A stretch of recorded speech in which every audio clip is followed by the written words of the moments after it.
Hey, I've had a really hard week this week. My girlfriend and I broke up, and I think it might be permanent this time.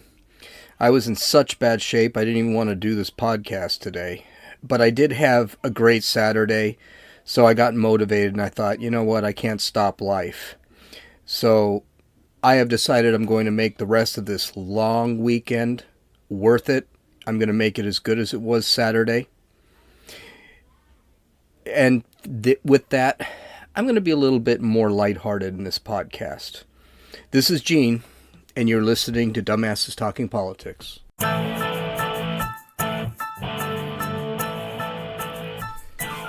First off, I want to wish everyone a happy Labor Day. Uh, so far, the Labor Day weekend has been pretty good, and the best. No matter what happens, at least we don't have to work on Monday, and that means that next week is a 4-day week. And you know what? We're also entering, as far as I'm concerned, one of the best seasons of the year. Fall is coming, Christmas, Thanksgiving, Halloween, all these days. I just love all of these days. But the week has not just been rough for me. Another mass shooting. As we speak, and this one happened in Odessa, Texas. There's very little information about this event. The suspect hasn't been identified as this podcast. There have been a confirmed 5 dead, 19 injured, including police officers.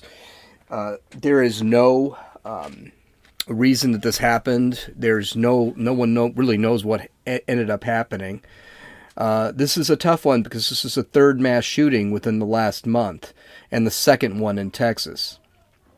Of course, we don't know who the guy is, why he did it, and what weapons he used, but the Democrats are screaming about gun control again. Beto O'Rourke even used some foul language. I guess he's really hoping that dropping an F-bomb will get him more attention, but, it couldn't hurt him. I mean, the guy's got like 1% of the vote, so I don't even know why he's still in the deal. But we're not going to talk about that because we just don't know anything. There's nothing to comment on. Now let's get back to our weekend. Let's talk about us. I've had a crappy week, the kind of week that highlights all my insecurities and fears. But I'm lucky. I have friends and family and that have really gone to bat for me this week. They've listened to me, listened to my whining, given me advice, slapped me around when they needed to. So I really appreciate it. The first example of this was my friend and coworker. I won't use his name because I don't want anyone to protest him, because I say in a podcast one day that if a man ever had a penis, he's still a man no matter what he did with it or what he calls himself. So I won't use... I do want to protect Dave's identity, and I'll just call him Abner. Okay? Abner got a suite and field access to the San Diego State football opener. That's kind of cool. So we went there, we walked the field before the game, and then ate like kings in the suite. SDSU won the game 6-0 in a snoozer, but that really wasn't, it was just, we were together. It was just, we were together, we at a football game. It's kind of like the saying that the worst day fishing is still better than the best day working. And it was actually really nice. We had a lot of fun. After the game, we saw the Sky Show number 44, which is something that's done every year. And essentially, it's a massive fireworks show. I didn't want to really see it, but Abner did want to see it. I was glad we did, actually. It was the best display I think I've ever seen. And that includes displays that I've seen on 4th of July days, including Disneyland. Disneyland couldn't hold a candle to this display. And it was all in the background of 60s and 70s rock. So it was really a good display. The music was absolutely fantastic. I do have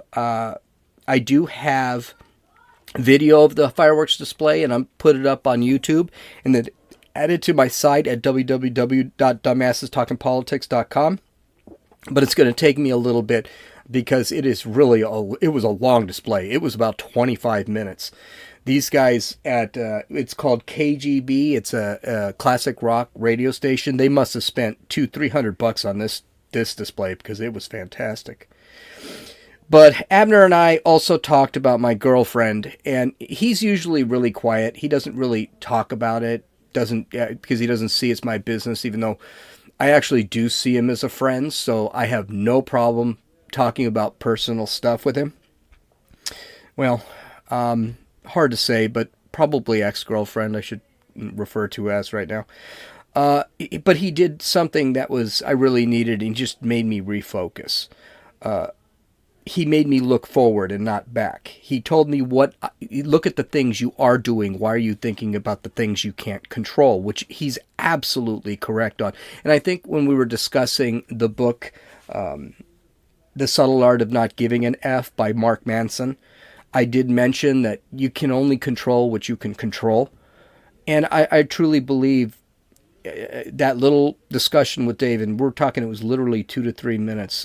He made me refocus, and that's why I decided, you know what, I'm going to do the podcast today. It doesn't matter. I'm just going to do it anyway to kind of keep myself going. But that wasn't all we talked about. We talked about the state of sports, and I think this was probably the more important discussion. The NFL has made a rule change that would allow coaches to challenge pass interference calls and non-calls. This is because of the screw-up from last year's playoff game involving the Rams and the Saints. A Rams defensive back interfered with the Saints receiver. Saints receiver, of course, never caught the ball. It ended up being, I think it was the last play of the game. Saints lost, even if he had caught the ball, there's no say he was going to score anyway. But the fact is, it was a huge call. So the NFL decided, for accuracy's sake, we're going to let coaches challenge pass interference calls. And now the MLB, the Major League Baseball, is proposing using robots to call balls and strikes. If you watch a baseball game, you'll notice they have a little box, and it'll tell you exactly where the ball ends up going. Now, here's the thing. I'm against these changes. Not for what you might think, though. I don't care that the game will go on longer because of all these challenges. That doesn't bother me. And I do love the accuracy of these changes. Okay, you're actually using automation to figure out, okay, what actually happened. That I don't mind. What I hate about these rules is they take away the humanity in the game. Humanity is flawed, and therefore flawed humans can cause chaos. I kind of like the chaos in the ball games. You might be asking yourself, how is chaos fun? Okay, so let me imagine this. Let me give you a scenario. Bryce Harper for the Phillies is batting against Clayton Kershaw, who's pitching. There are 2 strikes on Harper because Kershaw is awesome and Harper is way overrated. Kershaw breaks off a brutal 11-5 curveball that appears to be a little low and outside. The umpire, who's been calling that pitch that way all game, rings Harper out. Harper, already a hothead, gives his personal opinion of the umpire's gender identification. The umpire, unappreciative of being placed in a gender silo, tosses Harper out of the game. It continues. Harper, incensed and convinced of his opinion about the umpire's gender choice, throws his helmet and his bat and starts screaming in the face of the umpire. Harper's manager, who I don't know who he is, but Harper's manager, afraid Harper will beat the crap out of the ump and will end up with a 1-game suspension, gets between the ump and Harper and starts arguing with the call. Of course, the manager has no idea if it was a strike or a ball, not because he's like 800 feet away from the plate. But he's going to believe his batter, who's batting .249 and is in a slump, over the pitcher who thinks it's a strike and is a 5-time Cy Young Award winner and has an ERA of 1.79. Yes, I'm kind of assuming you folks know something about baseball. If you have no idea what I'm talking about, I'm saying Harper sucks and Kershaw rocks. Okay, that's all I'm saying. By the end, Harper and the manager are tossed. After 15 minutes of screaming, and the opposing pitcher, the pitcher for the Phillies, Beans, a Dodger player, because he's pissed off. Benches will clear, adding more ejections, and this leads to the leading story on SportsCenter and a lifetime of memories for the fans who were there watching this whole debacle actually happen. Now, mind you, nobody will even know what the score of the game was because it's irrelevant. They all had so much fun watching the fighting and the screaming and the tossing. It doesn't matter. Human imperfection and chaos, when it's not causing war, is good, and it can definitely be fun for those that are actually watching these games. So I'm not exactly sure what the big deal is. But there is something more important about keeping the human element in sports. It's the life's not fair principle. So you might be asking, what's the life's not fair principle? I treated my girlfriend really well. She treated me in a way I did not appreciate, but refused to acknowledge it. We break up, and she refuses to call, express her undying love for me, and an apology. Now, I'm unfairly alone and miserable. That's the life's not fair principle. Here's another example. I have a $30 pen I received as an award at my last job. I'm writing the script with it, and it runs out of ink. I grab another $20 pen I bought specifically for my writing. It runs out of ink. I finished my script with a 14-cent Bic pen, and now my hand is killing me. That is the life's not fair principle. Bryce Harper, who is struggling at the plate, gets a pitch from a pitcher that isn't in a slump, and a ball gets called a strike. That's the life's not fair principle. This is the problem with our society today. We try and hide the life's not fair principle, especially from our youth. They are being raised to believe that they are entitled and beyond the principle, that the principle can be just pushed away and ignored. You don't get the promotion because someone less qualified gets it? Too bad. Life's not fair. Work harder and try again next time. You can't get a face tattoo because a face tattoo you've always wanted because the law firm that you've always wanted to work for may discriminate against face tattoos? Too bad. Life's not fair. Get that unicorn tattoo on your back instead of your face. If you get punched out on a pitch that was obviously a ball, too bad. Life's not fair. Hit it in the next at-bat. Here's what it comes down to. Bad things happen, and it may not be our fault. But we do have to take responsibility to deal with things, to deal with it. Things are not going to change simply because we call ourselves victims and bitch about all the bad things that are happening to us. I'm sorry, that's just not going to happen. It's not my fault my son died, but it is my responsibility to deal with it and to continue with my life, and to remember that I have other responsibilities in my life that cannot be thrown on the shelf because my son died. It's not Bryce Harper's fault that he struck out looking on a ball, but it is his responsibility to go back to the dugout, figure out how he can get a hit in the next at-bat, because that's what his team needs. The last thing Bryce Harper, he's not helping anybody by going out there and screaming and pitching an absolute hissy fit simply because he one bad call. As a matter of fact, he just hurt his team by getting kicked out of the game. Yeah, I mean, I don't think he's that great a hitter, but he hurt his team. So that's lessons learned from my football game yesterday. I want to thank Abner for that help on that and making me actually come up with a topic for this podcast today. But there was also something else that was really kind of cool that I watched this weekend. I watched John Wick 3. Now, I really, really, really, really, really wanted to see John Wick 3. And I never got the opportunity to actually go see it in a theater. I don't think my ex-girlfriend really wanted to watch it too badly. I mean, I bought tickets for it and everything, and I don't think she really was into watching it. But, okay. I waited and waited and waited. Eventually the tickets got wet, so I wasn't able to use them. But I said, the second I saw it came out on Amazon Prime, I said, yay, and I downloaded it and watched it. And wow, what a great movie. I think this might have been the best John Wick of the three. The reason, it was very easy to follow. It was insanely action-oriented. They did have those little sections in the film where Keanu Reeves' character, John Wick, is, what do you call it?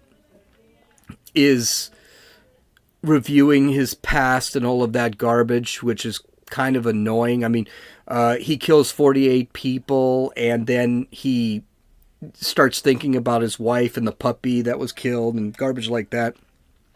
But the movie, unlike the others, the movie was actually quite easy to follow. You understood what was going on. I had read a synopsis of it. And I thought, this is going to be really confusing. Well, it really wasn't, because you knew all the characters, and it worked out really. It was a really, really, really good movie. The action sequences were insane, completely unrealistic. John Wick should have probably broken about 72 bones in that movie, and he just kept going.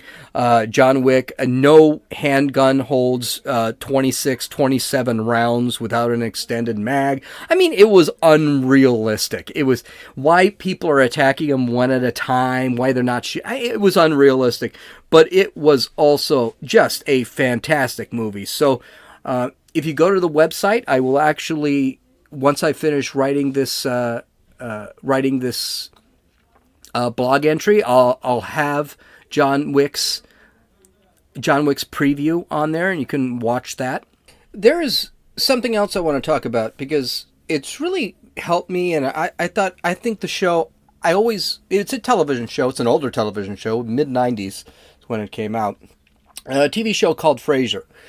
For the younger audience, you're not going to know what that is. It was actually a very celebrated TV show in the 90s and early 2000s. It lasted for about 11 seasons, which was a really long time, considering this was a time where they used to do 25 episodes per season. It's not like it is today, where these folks do 10 episodes and then the season's over. Give me 1 second. I can't find my glasses. I don't need my glasses because I'm not actually reading anything. But I always loved the show, and I used to think the show was based off of comedy. I thought it was just really funny. And when Josie and I were together, I would watch the show at night, enjoy the show, and I've seen the series probably 7, 8 times. I've seen it quite a bit. And Josie just never got it. Now, a little history about Frasier. Frasier is actually an offshoot from Cheers. Cheers, I'm sure you must have heard about Cheers. Cheers was basically about a bunch of bar people. I don't know what they're called, but people at a bar who used to go to this bar every day, drinking, talking, dealing with things, and it was a funny show. It was a funny show. Frasier was one of the characters. He's a psychiatrist. Was one of the characters within the Cheers cast. When Cheers ended, and it was the same thing. Cheers was around for 10 years or so. When Cheers ended, that's when Frasier came. Frasier, what the story is about, what the series is about, is Frasier moves from Boston, where Cheers is located, and moves back home to Seattle. And then takes in his father, who was an ex-cop and had gotten shot in the hip and was actually a little bit of an invalid. Mind you, a little bit of an invalid. He was still very wise. He still had his faculties. But he was older and he couldn't really walk. Frasier is just a very uppity, very high-class individual, very proper. His father was a Seattle cop who has a dog. He's completely the opposite. And it's about Frasier, his dad, Frasier's brother, and a couple of other characters that they're basically their day-to-day lives. Now, here's the thing. I've seen Cheers a couple times, but I've never been able to embrace it like I could Frasier. And when Josie used to ask, why do you sit back and you watch this show over and over and over again?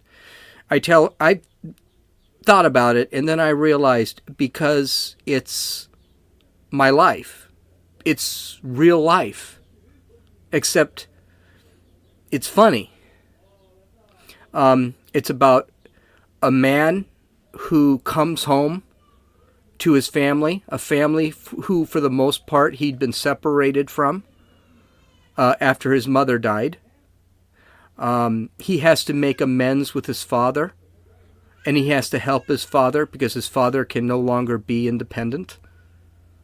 Now, that's not like my life. My dad is extremely independent, but he has to mend the relationship with his father, which is what it's about, and he's forced to amend his relationship with his father.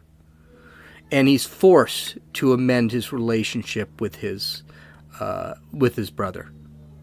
And he's changing jobs. He's going from a psychiatrist to a radio host. I've gone through that. He's freshly divorced. I've gone through that. And he has to learn to be the kind of man that has to conform to a different way of life. I mean, this guy had to change jobs. He changed. He went from a husband to being single. Went from a day-to-day father to not seeing his son. Had to repair his relationships.